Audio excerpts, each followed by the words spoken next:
Hello friends, আমরা কিছুদিন আগে ইকো পার্কে ঘুরতে গেছিলাম। কে গেছো জানি না, যারা যাওনি তারা গিয়ে দেখবে। খুব সুন্দর একটা জায়গা, খুব সুন্দর পরিবেশ, কি ভালো লাগে দেখতে। অনেক কিছু দেখার আছে। আমরা বাড়ির সবাই গেছিলাম,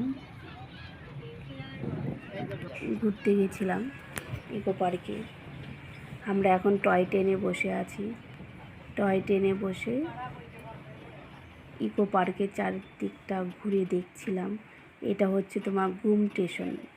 যেরকম দার্জিলিং, আমরা যখন গেছিলাম ঘুরতে দার্জিলিংয়ে, তখন এই বড় সব থেকে ঘুম স্টেশন আছে, এখানে ইকো পার্কে দেখলাম।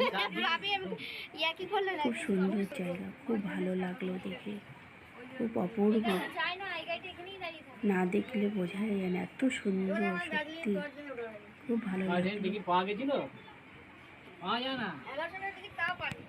টয় ট্রেনে উঠে ভালোই লাগে আর কি, খুব সুন্দর চারিদিকটায় সব কিছু দেখা যায়। হেঁটেও ওখানে হেঁটেও দেখা যায়, যারা হাঁটতে পারে ঘুরে ঘুরে ঘুরে ঘুরে দেখছে। ছেলে এবার ভিডিও করছে, আমি বসে রইলাম, এতক্ষণ আমি ভিডিও করছিলাম। ওই যে আমি বসে আছি, আমার পাশে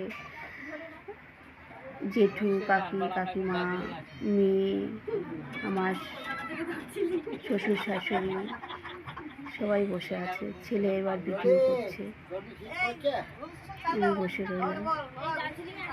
ঘুম স্টেশনটা দেখো বন্ধুরা, কি সুন্দর, সত্যি একদম মনটা জড়িয়ে যায়, ভালো লাগে।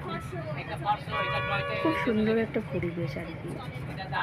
আমরা যেই সময় গেছিলাম তখন মোটামুটি লোক ছিল আর কি, সিজনে যাইনি, আনসিজনে গেছিলাম। ভালো